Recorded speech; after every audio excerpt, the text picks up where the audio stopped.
Good morning. मैं फिर से हाजिर हूँ आप सबके बीच में कुछ रोचक तथ्यों के साथ में। स्टार्ट करते हैं अपनी डेली करंट अफेयर की क्लास। मॉर्निंग का थॉट देखेंगे, इसके बाद अपनी क्लास को स्टार्ट करेंगे। और जैसा कि आप सबको पता है कि आपके लिए रिवीजन है, यानी प्रीवियस क्लास में जो कुछ भी पढ़ाया जाता है उसका रिवीजन भी लेकर आए हैं हम। और पीडीएफ के फॉर्म में जो सारा कॉन्टेंट है वो उपलब्ध है टेलीग्राम के चैनल पर, तो वहां पर जाकर आप अपने नोट्स प्रिपेयर कर सकते हैं। तो आइए स्टार्ट करते हैं। महात्मा बुद्ध जी को याद कर रहे हैं और उनके कथन के ऊपर चर्चा करेंगे आज के थॉट में। महात्मा बुद्ध जी का कहना था कि 1000 योद्धाओं पर विजय प्राप्त करना आसान है, लेकिन जो अपने ऊपर विजय प्राप्त कर लेता है वही सच्चा विजयी है। यानी हम हमेशा कोशिश में रहते हैं कि दूसरा व्यक्ति हमारे कंट्रोल में आ जाए, उसका मस्तिष्क हम पढ़ पाए, उसके मन को हम पढ़ पाए, है ना, और हम जो चाहें वो वैसा ही करे। लेकिन कभी हम ये कोशिश नहीं करते कि हमारा मन और हमारा जो दिमाग है वो हमारे कंट्रोल में रहे, हमारी आत्मा के कंट्रोल में रहे, यानी कि जैसा हम चाहें, जो सही रास्ता हो उसी पर वो चले। तो इसलिए बहुत जरूरी है कि दूसरों के बारे में सोचने से पहले, दूसरों के दिमाग और मस्तिष्क पर कब्जा करने से पहले आप अपने ऊपर, अपने मन पर कंट्रोल करिए, अपने दिमाग पर कंट्रोल करिए, अपनी सोच पर कंट्रोल करिए। क्योंकि कहीं ना कहीं ये अनुशासन आपको अपने जीवन को एक मीनिंगफुल रास्ते पर ले जाने के लिए बहुत जरूरी है। और एक विद्यार्थी के लिए तो बहुत जरूरी है कि वो बिल्कुल अनुशासन में रहते हुए, डिसिप्लिन में रहते हुए अपने लक्ष्य को प्राप्त करने के लिए हमेशा तत्पर रहे और मेहनत करता रहे। तो चलिए स्टार्ट करते हैं आज की अपनी क्लास को। देखिए, पहली जो बात करेंगे, दास व्यापार और उसके उन्मूलन की याद के लिए अंतर्राष्ट्रीय दिवस मनाया जाता है 23 अगस्त को। इसके लिए यूनेस्को के बारे में जान लें तो यूनेस्को का जब 29 नंबर का सत्र चल रहा था तो 1998 में, ठीक है, उसी के दौरान ये डिसाइड किया गया कि हर साल 23 अगस्त को दास व्यापार और उसके उन्मूलन की याद में अंतर्राष्ट्रीय दिवस मनाया जाएगा। इसके पीछे की स्टोरी अगर समझना चाहते हैं तो सबसे पहले हमें सेंटो डोमिंगो जाना पड़ेगा। सेंटो डोमिंगो जिसे हम आज के टाइम में हैती या डोमिनिकल गणराज्य कहते हैं। 1791 में सेंटो डोमिंगो की जो महिलाएं थी, जो पुरुष थे, उन्होंने आंदोलन किया दास व्यापार के खिलाफ, है ना। तो और ये दिन कब था, तो ये 22 और 23 अगस्त था। तो इसीलिए 22 और 23 अगस्त की याद में ही यूनेस्को के द्वारा ये डिसाइड किया गया कि हर साल दास व्यापार और उसके उन्मूलन के लिए अंतर्राष्ट्रीय दिवस कब मनाया जाएगा, तो 23 अगस्त को मनाया जाएगा। क्लियर। देखिए, यहाँ पर बात हो रही है 2023 में स्टॉकहोम जल पुरस्कार किसे प्रदान किया गया है, तो इटली के जल वैज्ञानिक हैं प्रोफेसर एंड्रिया रिनाल्डो, इन्हें प्रदान किया गया है। कौन सी संस्था है जिसने दिया है, तो सीवी ने दिया है, ठीक है। सीवी क्या है, तो स्टॉकहोम इंटरनेशनल वाटर इंस्टीट्यूट, यानी स्टॉकहोम अंतरराष्ट्रीय जल संस्थान के द्वारा प्रदान किया गया है। ये संस्थान 1991 से ही काम कर रही है पूरी दुनिया में जल की उपलब्धता को सुनिश्चित करने के लिए। अच्छा, एसडीजी 6 के बारे में आपको पता ही होगा। एसडीजी 6 के तहत जल की उपलब्धता को सुनिश्चित करना उद्देश्य है। हम वार्षिक रूप से जल दिवस कब मनाते हैं, है ना, यानी कि वर्ल्ड रूप से, वार्षिक रूप से जो हम जल दिवस मनाते हैं वर्ल्ड लेवल पर, वो कब मनाते हैं, तो 22 मार्च को मनाते हैं। हमें ये बात पता होनी चाहिए। साथ में ही अभी हम वर्ल्ड वाटर वीक मना रहे हैं। वर्ल्ड वाटर वीक मना रहे हैं। ये कब से मना रहे हैं हम, तो 20 से लेकर 24 अगस्त तक ये चलने वाला है। और इसी के बीच में 2023 का स्टॉकहोम जल पुरस्कार दिया गया है प्रोफेसर एंड्रिया रिनाल्डो को सीवी के द्वारा। क्लियर। आई होप कि आपने सारी जानकारी अच्छे से ले ली होगी, अच्छे से समझ लिया होगा। देखिए, यहाँ पर हम बात करेंगे ओणम त्योहार के बारे में। ओके, ओणम बहुत इंपॉर्टेंट क्वेश्चन है और एग्जाम में जरूर पूछा जाता है, इसलिए इसको जरूर याद रखना है। ओणम त्योहार केरल में मनाया जाता है। 10 दिन तक ये त्योहार मनाया जाता है, ठीक है। जो फर्स्ट डे होता है उसको बोलते हैं अथम, फर्स्ट डे को अथम बोलते हैं। और जो लास्ट डे होता है, यानी 10वां दिन होता है, उसको बोलते हैं थेरु ओणम। क्या बोलते हैं, थेरु ओणम। क्लियर। अच्छा, मलयालम संस्कृति के अनुसार, या जो मलयालम कैलेंडर है उसके अकॉर्डिंग, ये जो त्योहार है वो चिंगम के महीने में मनाया जाता है। और ये चिंगम का महीना कब आता है, तो ये अगस्त और सितंबर के महीने में आता है। और अगस्त इस बार कब आया है 2023 में, तो 20 से लेकर 31 अगस्त के बीच में आया है। तो यानी कि 20 से लेकर 31 अगस्त तक ये त्योहार मनाया जाएगा। अब इस समय क्या होता है, तो इस समय जो है सर्प नौका दौड़ होती है और कथकली नृत्य किया जाता है। साथ में ही ये मान्यता है कि जो पाताल लोक के देवता हैं महाबली, वो धरती पर आते हैं लोगों को आशीर्वाद देने के लिए। तो उनके आने की खुशी में ही ये त्योहार मनाया जाता है केरला में। तो हमें जरूर याद होना चाहिए ओणम त्योहार के बारे में, जो केरला में मनाया जाएगा, 10 दिन तक चलने वाला त्योहार है। ओके, नेक्स्ट बात कर लेते हैं सिंगापुर मैथ ओलंपियाड के बारे में, जिसको जीता गया है राजा अनिरुद्ध श्रीराम के द्वारा। राजा अनिरुद्ध श्रीराम क्लास 4th के स्टूडेंट हैं, ठीक है। और साथ में हमें ये पता होना चाहिए कि ये आंध्र प्रदेश के तिरुपति से बिलोंग करते हैं और आंध्र प्रदेश से सेलेक्ट होने वाले ये एक ही बच्चे थे। इसके अलावा पूरे भारत से 23 बच्चे सिंगापुर मैथ्स ओलंपियाड में पार्टिसिपेट किए थे, जिसमें से राजा अनिरुद्ध श्रीराम को सिल्वर मेडल मिला है। ओके, और पूरी दुनिया की बात करें तो पूरी दुनिया में लगभग 32 देशों से 2000 स्टूडेंट ने पार्टिसिपेट किया था। क्लियर? आइए नेक्स्ट बात करते हैं। नेक्स्ट हम बात कर रहे हैं UIDAI के बारे में, यानी कि unique identification authority of India के बारे में बात कर रहे हैं, जिसके पार्ट टाइम चेयरमैन के रूप में नियुक्त किया गया है नीलकंठ मिश्रा को। नीलकंठ मिश्रा जी के बारे में हमें ये बात पता होनी चाहिए कि अभी प्रेजेंट टाइम में ये एक्सिस बैंक के प्रमुख अर्थशास्त्री के रूप में काम कर रहे हैं। साथ में ही जो एक्सिस कैपिटल है उसमें एक वैश्विक रिसर्चर के रूप में भी काम कर रहे हैं।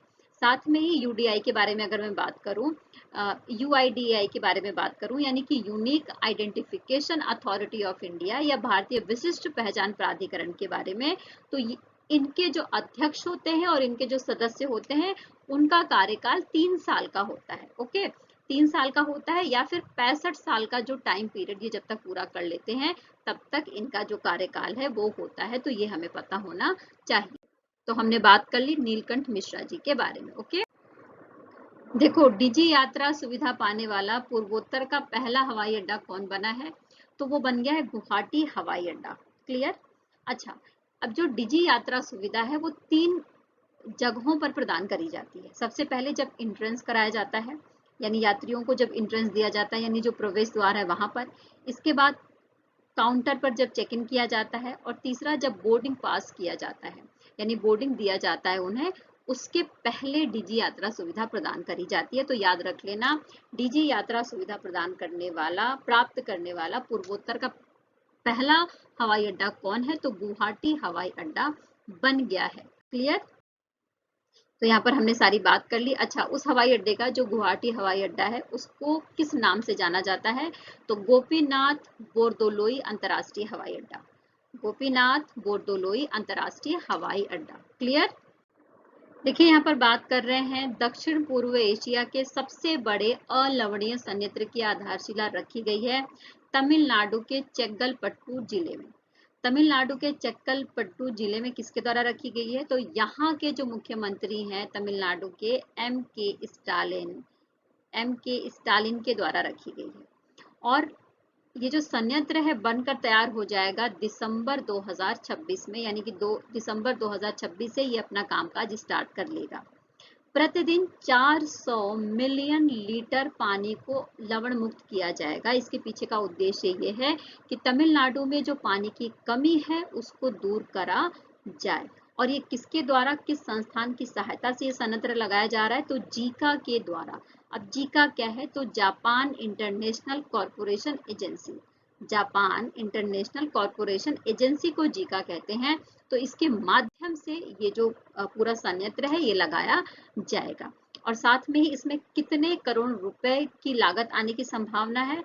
तो 4276.44 करोड़ रुपए की लागत आएगी। और ये स्पेशली चेन्नई और ये जो तांबरम नगर निगम है उसके आसपास का जो एरिया है वहां के लाखों लोगों को प्रभावित करेगा, और जो लोग पानी की समस्या से जूझ रहे हैं उनको मुक्ति देगा। क्लियर? देखो, राष्ट्रमंडल संसदीय संघ का 9वां भारत क्षेत्र सम्मेलन राजस्थान राज्य के उदयपुर में हुआ है। सबसे पहले हमें पता होना चाहिए कि 9वां था, कहाँ पर हुआ ये पता होना चाहिए कि राजस्थान के उदयपुर में हुआ है। और उद्घाटन किसके द्वारा किया गया? तो आप स्क्रीन पर देख सकते हैं, हमारे देश के लोकसभा के अध्यक्ष ओम बिरला जी के द्वारा उद्घाटन किया गया। समापन किया गया है राज्यसभा के सभापति और हमारे देश के उपराष्ट्रपति जगदीप धनखड़ जी के द्वारा। जैसा कि नाम से समझ में आ रहा है, संसदीय संघ है, यानी कि भारत के जो विधानमंडल है 31 विधानमंडल, ठीक है ना। तो 31 विधानमंडल के अध्यक्ष, उपाध्यक्ष, साथ में सभापति और उपसभापति इसमें शामिल थे। इसका विषय क्या था? तो विषय था enhancing democracy and effective governance in the digital era, यानी कि डिजिटल इरा में जो प्रशासन है उसको किस तरीके से इफेक्टिव बनाया जा सकता है। साथ में ही हमें राजस्थान के बारे में पता होना चाहिए कि क्षेत्रफल की दृष्टि से भारत का सबसे बड़ा स्टेट है। राजस्थान के मुख्यमंत्री अशोक गहलोत जी हैं और यहाँ के राज्यपाल कौन है? तो कलराज मिश्र जी हैं। ओके, आइए नेक्स्ट बात करते हैं वायकॉम 18 के बारे में। वायकॉम 18 के डिजिटल बिजनेस के नए सीईओ बन गए हैं किरण मणि। कौन बन गए हैं? किरण मणि। और ये गूगल से रिलेट करते हैं और गूगल के डिजिटल मार्केटिंग को लेते हुए 13 साल का अनुभव इनके पास है। ओके, आइए नेक्स्ट देखिए, भारतीय स्टेट बैंक के बारे में बात करेंगे। भारतीय स्टेट बैंक ने अपने बोर्ड में 4 डायरेक्टर्स की नियुक्ति करी है। कितने डायरेक्टर्स की नियुक्ति करी है? तो 4 डायरेक्टर्स की नियुक्ति करी है।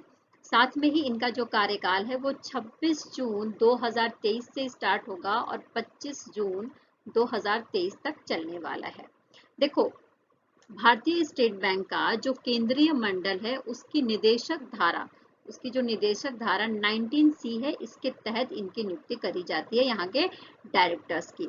इसमें जो 4 सदस्य हैं उनके बारे में बात कर लेते हैं। 4 सदस्यों के नाम है शिवजी विकमसे, मृगांक, मधुकर परांजपे। ये दोनों पहले से ही काम कर रहे थे, इन दोनों की पहले से नियुक्ति हो चुकी थी। राजेश कुमार दुबे और धर्मेंद्र सिंह शेखावत को अभी नियुक्त किया गया है। और साथ में ये किसकी जगह लेंगे? तो ये जगह लेंगे वी वेणुगोपाल और गणेश नटराजन की जगह लेंगे। ओके, देखिए, धर्म या विश्वास के आधार पर हिंसा के कृत्यों के पीड़ितों की स्मृति में अंतर्राष्ट्रीय दिवस मनाया जाता है।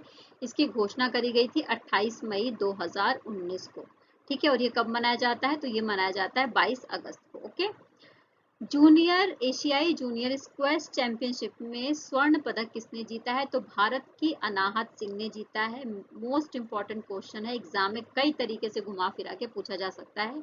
अनाहत सिंह किस गेम से संबंधित है और एशियाई जूनियर स्क्वैश चैंपियनशिप किसने जीती है? गोल्ड मेडल किसने जीता है? तो अनाहत सिंह ने जीता है।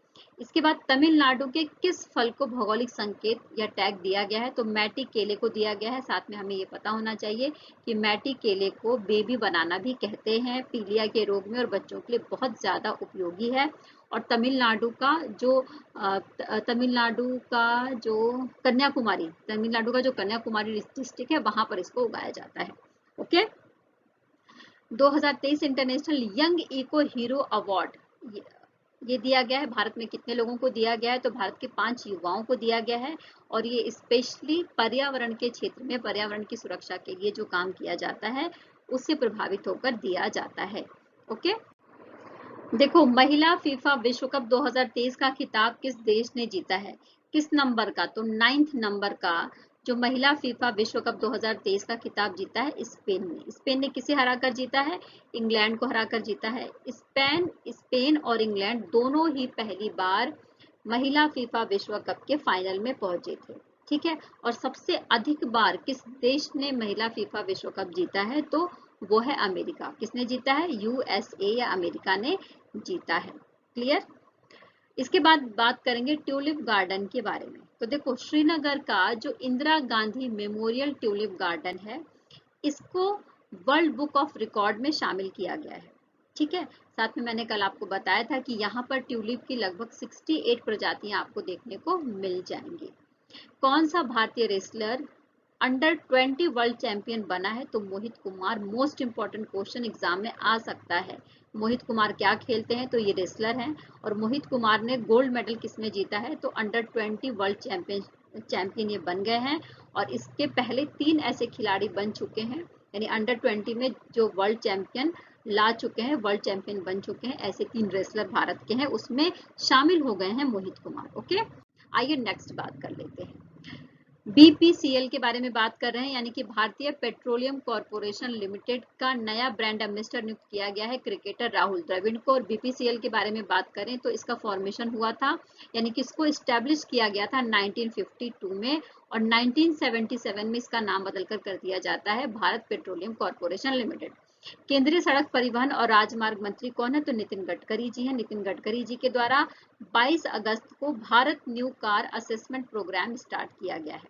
Bharat new car assessment program launch किया गया है। ओके, अच्छा, भारत की पनडुब्बी जिसने रिकॉर्ड बनाया है 7000 किलोमीटर की दूरी तय करने का, तो इस पनडुब्बी का नाम क्या है? तो आईएनएस बागीर। आईएनएस बागीर के बारे में बात करें तो पिछले साल जनवरी में इसे कमीशन किया गया था, और इसके बाद ये पहुंचकर कहाँ जा रही है? ऑस्ट्रेलिया जा रही है, और ऑस्ट्रेलिया पहुंच गई है, और ऑस्ट्रेलिया में जो नौसेना अभ्यास होने वाला है उसमें पार्टिसिपेट करने वाली है। क्लियर? इस सेशन में इतना ही। आई होप कि आपने सेशन को अच्छे से समझा होगा। मेरी कोशिश होती है कि टफ से टफ क्वेश्चन को इजी वे में समझाया जाए। तो अगर मेरी कोशिश पसंद आ रही हो तो प्लीज चैनल पर बने रहिए, लाइक करते रहिए, शेयर करते रहिए और सब्सक्राइब कर लीजिए। अगर आप नए हैं तो बेल आइकन जरूर प्रेस कर लीजिएगा। टेक केयर, बाय बाय, खूब खुश रहिए, खूब मेहनत करते रहिए और जीवन में आगे बढ़ते रहिए। Okay, bye bye.